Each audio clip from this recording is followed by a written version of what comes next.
इस वीडियो में हम चैप्टर 4 के वर्कशीट 3 को सॉल्व करने वाले हैं। इससे पहले जो हमने 2 वर्कशीट कंप्लीट किया उसमें रेशियो और प्रोपोर्शन से रिलेटेड क्वेश्चन हमने कर लिया था। आज की इस वर्कशीट में सिर्फ हमें यूनिटरी मेथड को फोकस करना है और इसमें सिर्फ यूनिटरी मेथड से ही क्वेश्चन पूछा जाएगा। यूनिटरी मेथड क्या होता है और इससे कैसे कैसे क्वेश्चन पूछे जाते हैं इस वीडियो में हम पूरा समझेंगे। इससे पहले मैंने मैथ्स के जितने सारे वीडियोस बनाए हैं सभी एक अलग प्लेलिस्ट में एडेड है, वहाँ से जाके देख सकते हो। वहाँ पे बाकी सब्जेक्ट के वीडियोस अलग अलग प्लेलिस्ट में मिल जाएंगे। हेलो स्टूडेंट्स, मेरा नाम है मनीष और मैं इसी तरह डीएवी क्लास 6 के बच्चों के लिए वीडियोस बनाता हूँ। अगर आप भी डीएवी में पढ़ते हो और क्लास 6 में हो तो इस चैनल को सब्सक्राइब कर सकते हो।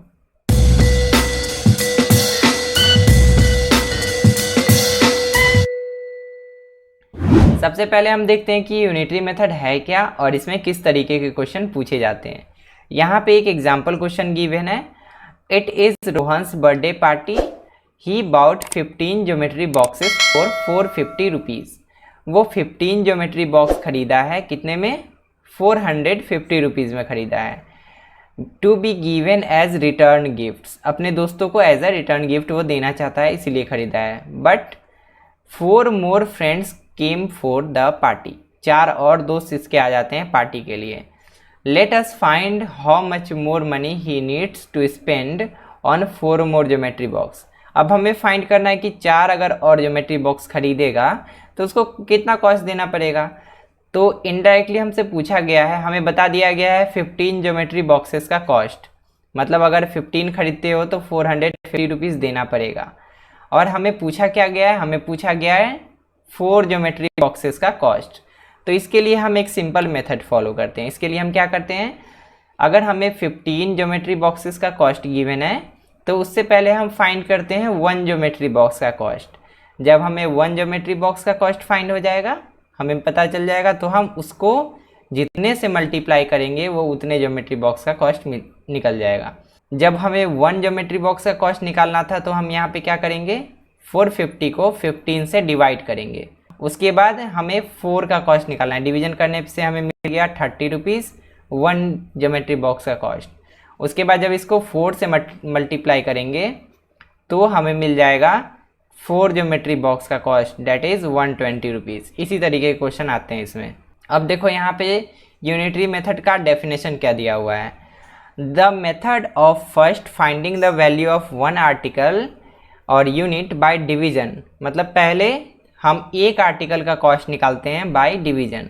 उसके बाद हम क्या करते हैं, finding the value of more articles और units by multiplication is called unitary method. मतलब पहले हम डिवाइड करके 1 का कॉस्ट निकालते हैं, फिर उसको मल्टीप्लाई करके जितने का पूछा जाए उतने का कॉस्ट निकाल देते हैं। अब आते हैं वर्कशीट के क्वेश्चन में। पहले क्वेश्चन में यहाँ पे पूछा गया है साहिल बाइज 8 बुक्स फॉर 72 रुपीज़। वो 8 बुक खरीदता है 72 रुपीज़ में। 8 बुक का कॉस्ट यहाँ पे गिवन है।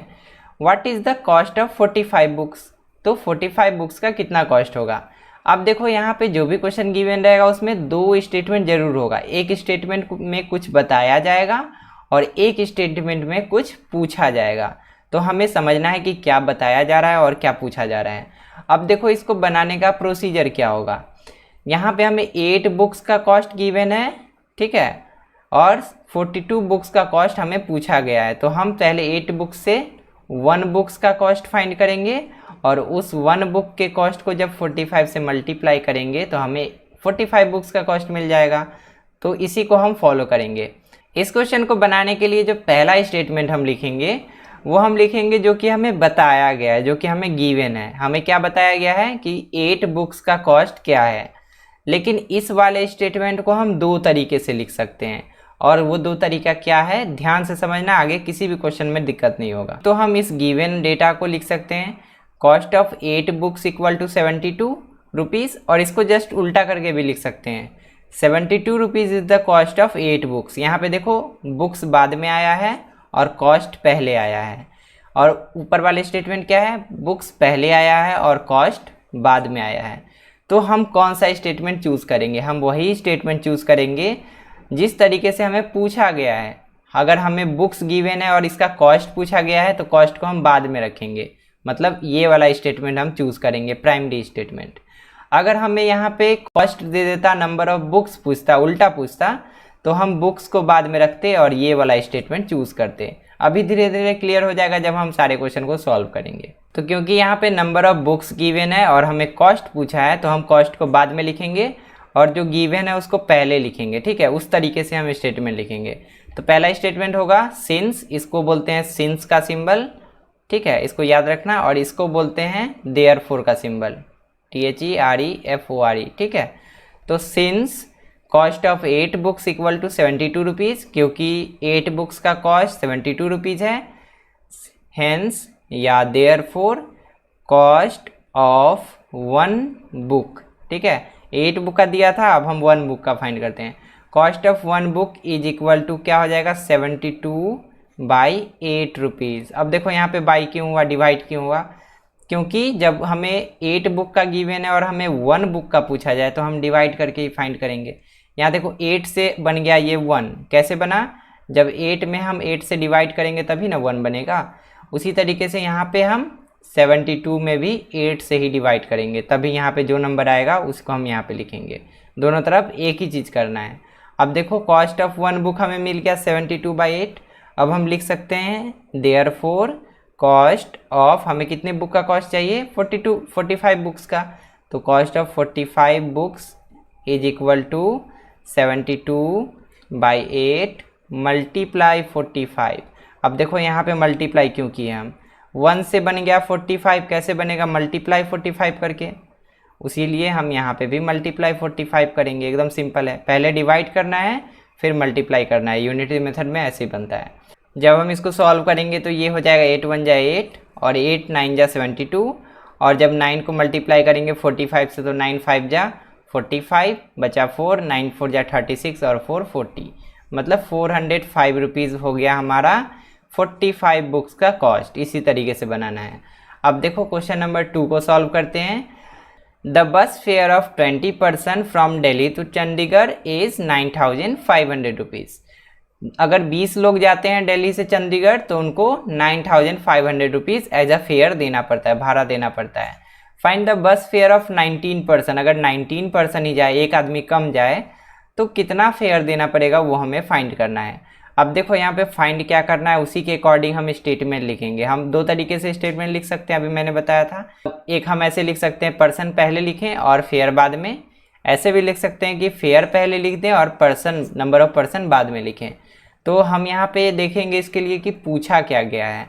हमें पूछा गया है फेयर ऑफ 19 पर्सन, मतलब 19 पर्सन का कितना फेयर होगा, ये हमसे पूछा गया है। तो हम ऐसे लिखेंगे स्टेटमेंट कि ये हम पहले लिखें और इक्वल टू देके इसको फेयर को हम बाद में लिखें, जो कि गिवन है हमें। अब स्टेटमेंट देखो कैसे लिखते हैं, fare of 20 person equal to 9,500 rupees. अब इसके बाद हम लिख सकते हैं फेयर ऑफ 1 पर्सन। ठीक है, जब 20 पर्सन का है गिवन तो 1 पर्सन का भी हम निकाल सकते हैं बाय डिवाइडिंग कितना, बाय डिवाइडिंग 20। अब 9,500 डिवाइडेड 20। अब देखो यहाँ पे डिवाइड 20 क्यों हुआ, फिर से एक बार समझ लो।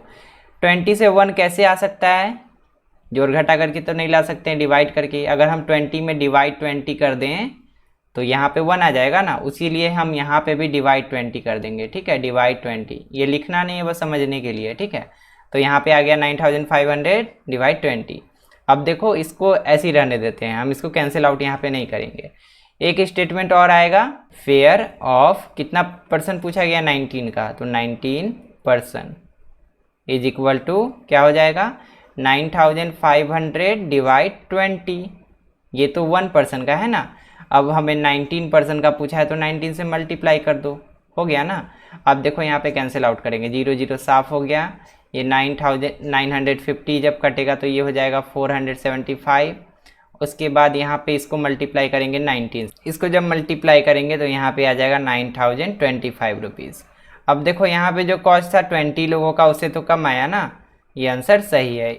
इसी तरीके से इस क्वेश्चन को सॉल्व करना था। अब क्वेश्चन नंबर 3 को सॉल्व करते हैं।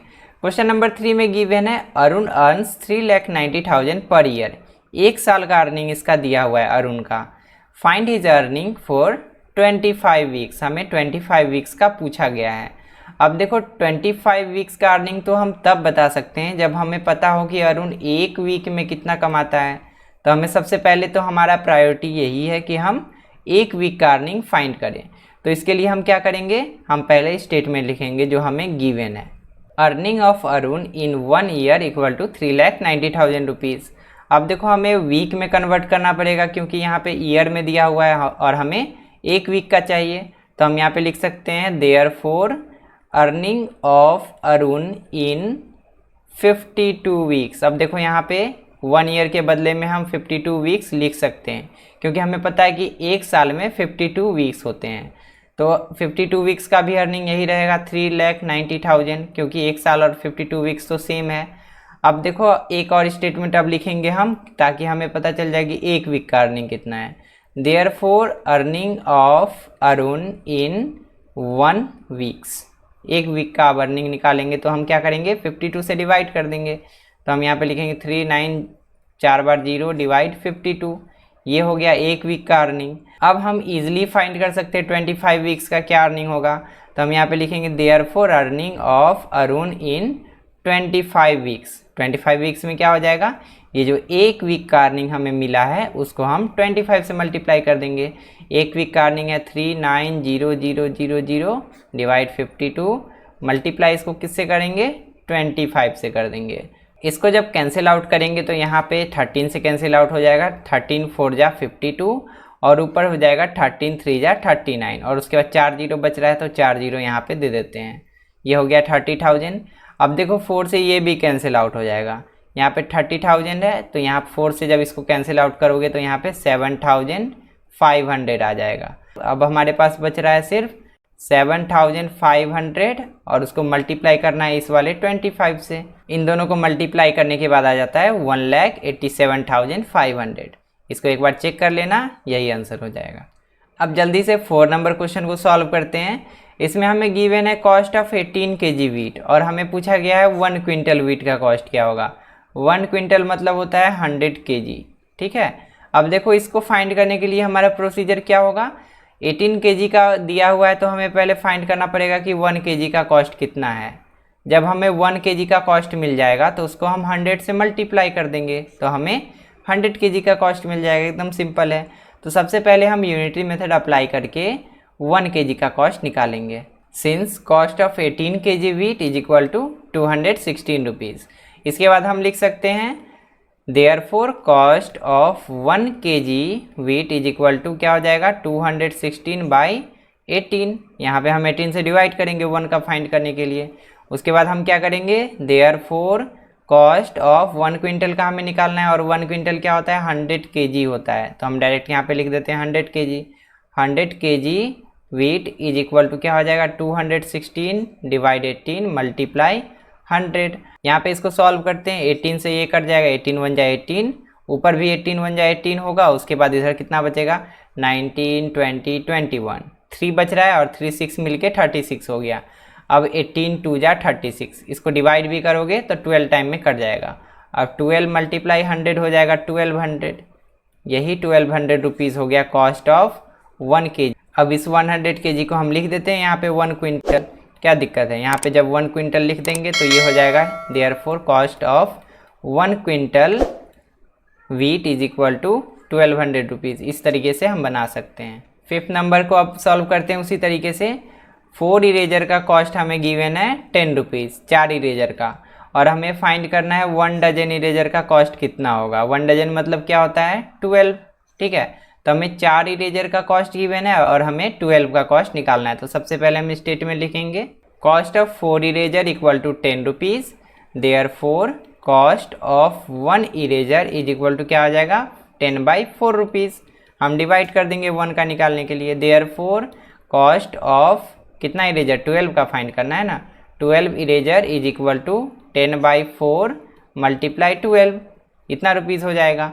अब देखो इसको कैंसिल आउट करें, 4 1 जा 4, 4 3 जा 12, 10 3 जा 30 हो गया, 30 रुपीज़ आ गया। तो हम यहाँ पे लिख सकते हैं देयरफॉर कॉस्ट ऑफ 12 की जगह हम लिख सकते हैं 1 डजन, ठीक है। 1 dozen pencil is equal to क्या हो जाएगा, 30 रुपीज़। इस तरीके से एकदम आसानी से सॉल्व हो जाएगा। अब क्वेश्चन नंबर 6 को बनाते हैं। हमने जो स्टार्टिंग में देखा था कि एक ही स्टेटमेंट को हम 2 तरीके से लिख सकते हैं, वही चीज़ यहाँ पे अप्लाई होगा। ध्यान से समझना इसमें। यहाँ पे है गिवन हमें स्टेटमेंट की a worker earns 18,000 rupees in 15 months. अब इसी बात को हम दो तरीके से लिख सकते हैं। ऐसे भी लिख सकते हैं कि एक वर्कर 18,000 अर्न करता है इन 15 मंथ्स, ऐसे लिख सकते हैं। और इसको उल्टा करके भी लिख सकते हैं कि एक वर्कर 15 मंथ्स में 18,000 रुपीज़ अर्न करता है। तो हमें वैसे ही लिखना है जैसे जहाँ पे सूट करे। तो यहाँ पे देखो फर्स्ट क्वेश्चन है, how much money will the worker earn in 7 month. 7 month में वो वर्कर जो है कितना मनी अर्न करेगा। तो हमें स्टेटमेंट ऐसे लिखना पड़ेगा, earning of worker in 15 months equal to 1800 rupees. यहाँ पे देखो मंथ पहले लिख दिए और इक्वल टू के बाद लिखे हैं रुपीज़, इसी तरीके से लिखना है। अब हम यहाँ पे आगे बढ़ के लिख सकते हैं, therefore earning of worker in 1 month is equal to क्या हो जाएगा, 18,000 बाई 15 से डिवाइड हो जाएगा। अब देखो ये हो गया 1 मंथ में अर्निंग। अब हमें क्वेश्चन में पूछा गया था 7 मंथ का अर्निंग बताओ। तो अब जब हम इस टर्म को 7 से मल्टीप्लाई कर देंगे तो मिल जाएगा 7 मंथ का अर्निंग। हम यहाँ पे लिखेंगे therefore earning of worker in 7 month. 7 month क्या हो जाएगा, 18,000 डिवाइड 15 मल्टीप्लाई 7। एकदम सिंपल था।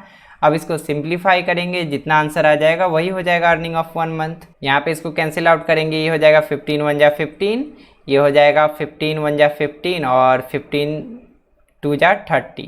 उसके बाद 2 जीरो यहाँ पे बचेगा, मतलब 1200 आया। 1200 मल्टीप्लाई 7 ये बच रहा है। अब हो जाता है 1200 मल्टीप्लाई 7 करने से 84 और उस पर 2 जीरो, 8,400 रुपीज़ इसका 7 मंथ का अर्निंग आ जाएगा। अब ये जो सेकेंड क्वेश्चन है इसमें पूछा गया उल्टा, in how many months he will earn 3,600 rupees. कितने मंथ में ये 3,600 रुपीज़ अर्न करेगा। तो हमें स्टेटमेंट भी उल्टा लिखना पड़ेगा। यहाँ पे जो हमने लिखा था earning of worker in 15 month is equal to 18,000, तो यहाँ पे हम उल्टा लिखेंगे, अर्निंग जो है 18,000 है इन 15 मंथ्स, उल्टा करके हमें लिखना पड़ेगा। देखो स्टेटमेंट कैसे लिखेंगे, हमने यहाँ पे स्टेटमेंट लिखा, ये जो लिखा हुआ था हमें दिया हुआ था उसी को उल्टा करके, earning is 18,000 rupees in 15 month, वही बात है लेकिन उल्टा करके लिखा हुआ है। अब हम यहाँ पे लिख सकते हैं therefore earning is 1 rupees in 15 by 18,000। अब यहाँ पे देखो ये गलतफहमी में मत रहना कि जो नंबर बड़ा है वही हमेशा ऊपर रहेगा, छोटा नंबर नीचे ही रहेगा। यहाँ पे 18,000 से हमने 1 लिखा, कैसे लिखा, बाय डिवाइडिंग 18,000। तो यहाँ पे भी हम इसको डिवाइड करेंगे बाई 18,000, तो ये नीचे आएगा ऊपर नहीं आएगा। ठीक है, यहाँ पे गलत बच्चे कर देते हैं, यहाँ पे मत करना गलत। 15 बाई 18,000 हुआ मंथ, जैसे था स्टेटमेंट वही लिखेंगे। उसके बाद एक और स्टेटमेंट लिखेंगे, अर्निंग इज कितना अर्निंग होना चाहिए, 3,600। तो अर्निंग इज 3,600 रुपीज़ इन कितना हो जाएगा, 15 बाई 18,000 मल्टीप्लाई, मतलब एक बार डिवाइड होता है एक बार मल्टीप्लाई, तो मल्टीप्लाई कर देंगे 3,600 से। अब देखो इसको जब हम सॉल्व करेंगे तो पता चल जाएगा हमें कि कितने मंथ में ये इतना कमाएगा। सॉल्व करने के बाद यहाँ पे ये जीरो कैंसिल आउट हो जाएगा दोनों। उसके बाद 18 1 जा 18, ठीक है, यहाँ पे एक जीरो है बचा हुआ इसलिए 10 हो गया, और 18 2 जा 36 हो गया कैंसिल आउट। अब देखो 15 2 जा 30 होगा, 30 बाई 10 हो जाएगा यहाँ पे फाइनली, और 30 बाई 10 को जब आगे सॉल्व करेंगे तो 3 बचता है। मतलब ये जो आदमी है 3 मंथ में इतना कमा लेगा। ठीक है, मतलब यहाँ पे हमने पहले क्या किया कि 1 रुपीज़ कितना टाइम में कमाता है वो फाइंड किया, उसके बाद हमने फाइंड किया कि इतना रुपीज़ कमाने में कितना टाइम लगाएगा, तो हमारा आंसर आया 3।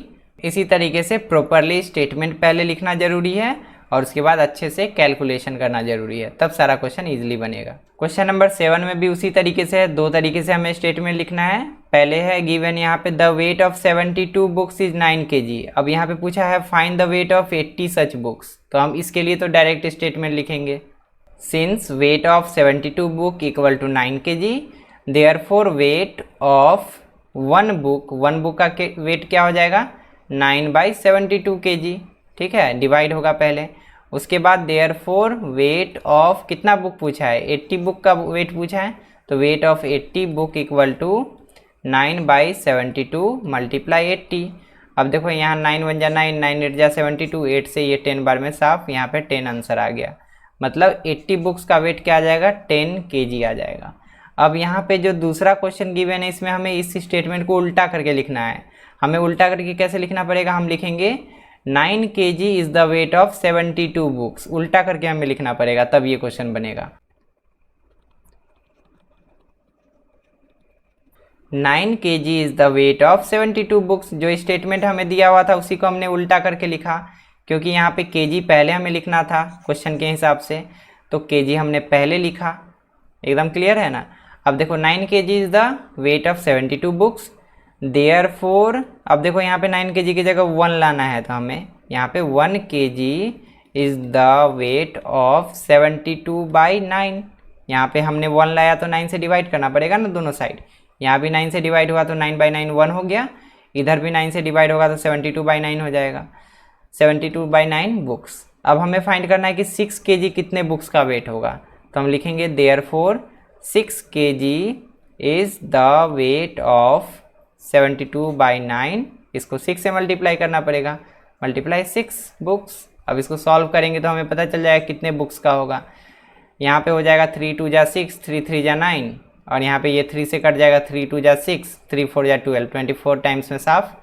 ये 24 मल्टीप्लाई 2 जब करेंगे तो हो जाएगा 48। मतलब 6 kg जो वेट होगा 48 बुक्स का वेट होगा 6 kg, जैसा कि हमें क्वेश्चन में पूछा गया था उसके अकॉर्डिंग। अब इसी तरीके का लास्ट क्वेश्चन भी है, इसको भी सॉल्व कर लेते हैं। क्वेश्चन में गिवन है a factory produces 57,900 screw in the month of April. अप्रैल में वो 57,900 स्क्रू प्रोड्यूस करता है फैक्ट्री, और यहाँ पे बता दिया the factory produces same number of screw every day. Daily जो है same number of screw produce करता है। अब हमें यहाँ पूछा गया कि 8 दिन में कितना स्क्रू प्रोड्यूस करेगा। इसके लिए तो हमें पता रहना चाहिए कि एक दिन में कितना स्क्रू प्रोड्यूस करेगा। एक दिन का हमें पता होगा, उसको मल्टीप्लाई कर देंगे 8 से। तो पहले हम स्टेटमेंट यहाँ पे लिखेंगे production of screw in 30 days equal to 57,900। अब देखो यहाँ पे 30 डेज क्यों आया, क्योंकि अप्रैल में 30 डेज ही होता है। हम यहाँ से काउंट कर सकते हैं जनवरी फरवरी मार्च अप्रैल। अप्रैल नीचे वाले पोर्शन में आया, मतलब 30 डेज होता है। तो 30 डेज में इतना स्क्रू प्रोड्यूस होता है, इसीलिए हम लिख सकते हैं production of screw in 1 day. ठीक है, 1 डे में कितना प्रोडक्शन होगा 57900 डिवाइड 30 से डिवाइड करेंगे। उसके बाद हम यहाँ पे लिखेंगे प्रोडक्शन ऑफ स्क्रू इन कितने डेज का पूछा था, 8 डेज का ना। ये ए नंबर हम लोग सॉल्व कर रहे हैं, पहले 8 डेज का पूछा था तो 8 डेज। अब देखो 8 डे का निकालने के लिए हम इसको 8 से मल्टीप्लाई कर देंगे इस वाले टर्म को। तो हम यहाँ पे लिखेंगे 57900 डिवाइड 30 मल्टीप्लाई 8। इतना करेंगे और इसको सॉल्व करेंगे तो आंसर जो आएगा वही फाइनल आंसर होगा। ये जीरो ख़त्म हो गया। 3 से इसको कैंसिल आउट करते, 3 1 जा 3, यहाँ पे भी 3 1 जा 3 होगा, बचेगा 2, 3 9 जा 27, 3 3 जा 9 ख़त्म। उसके बाद यहाँ पे 0 1930। अब इसको 8 से जब मल्टीप्लाई कर देंगे तो फाइनल आंसर मिल जाएगा। 8 3 जा होता है 24, उसके बाद बचा 2, 8 9 जा 72 और 2 74, फिर बचा 7, 8 1 जा 8 और 7 15। यहाँ पे देखो इतना आ गया, और एक 0 हमने छोड़ा था तो वो भी हमने यहाँ पे डाल दिया। मतलब 8 डेज में ये जो फैक्ट्री है इतना स्क्रू प्रोड्यूस करता है 15,440। अब उसी तरीके से बी में बनाएंगे, लेकिन बी में स्टेटमेंट हमें उल्टा लिखना पड़ेगा। उल्टा क्यों लिखना पड़ेगा, क्योंकि हमें नंबर ऑफ स्क्रू गिवन है और हमें डेज पूछा गया है। उल्टा हमें पूछा गया है इन हाउ मेनी डेज। तो हमें डेज अगर पूछा गया तो हमें डेज को बाद में लिखना पड़ेगा और नंबर ऑफ स्क्रू को पहले लिखना पड़ेगा। इस तरीके से इस वाले स्टेटमेंट को ढालना पड़ेगा। तो अब देखो कैसे स्टेटमेंट लिखते हैं। सिंस 57,900 स्क्रूज इन 30 डेज। 57,900 स्क्रू कितने दिन में होता है, 30 डेज में। अभी मैंने बताया अप्रैल में 30 डेज होता है। अब हम इसके लिए लिख सकते हैं कि एक स्क्रू कितना दिन में होगा। एक स्क्रू होगा इन 30/57900 डेज में। ठीक है, एक स्क्रू हमें पता चल गया कितने दिन में होगा। अब हम आसानी से फाइंड कर सकते हैं कि इतना स्क्रू कितने दिन में होगा। यहाँ पे हम लिखेंगे 34740 स्क्रूज इन 3, यहाँ पे 30/57900 मल्टीप्लाई 34740। यही था ना 34740। इतना डेज में अब इसको कैलकुलेट करेंगे, ये जीरो ख़त्म, ये जीरो ख़त्म। अब 3 से इसको कैंसिल आउट करेंगे तो 3 1 जा 3, 3 9 जा 27, 3 3 जा 9, 193 आया। अब ये 193 से इसको कैंसिल आउट करना, इतना खुद से करना, ठीक है, और जितना आंसर आएगा वही आंसर हो जाएगा। मतलब हमें यहाँ पे क्या करना है अब 3474 डिवाइड 193, इसका जो आंसर आएगा उतना दिन में ही इतना स्क्रू प्रोड्यूस होगा। इस तरीके से सॉल्व कर लेना है। इस वीडियो में इस तरह से हमने सारे क्वेश्चन को सॉल्व कर लिया वर्कशीट 3 के। आई होप सारा क्वेश्चन अच्छे समझ में आया होगा और कोई भी डाउट नहीं रहा होगा। अगर कोई भी डाउट है इन केस तो मुझे व्हाट्सएप पर सेंड कर सकते हो, मैं वहाँ पे बता दूंगा। अगर वीडियो पसंद आया तो इस वीडियो को लाइक कर देना, अपने फ्रेंड्स के साथ शेयर कर लेना, और अगर अभी तक इस चैनल को सब्सक्राइब नहीं किया तो चैनल को सब्सक्राइब कर देना। तो मिलते हैं अगली वीडियो में एक नए टॉपिक के साथ, एक नए वर्कशीट के साथ। तब तक के लिए अपना ध्यान रखो और अच्छे से पढ़ाई करते रहो।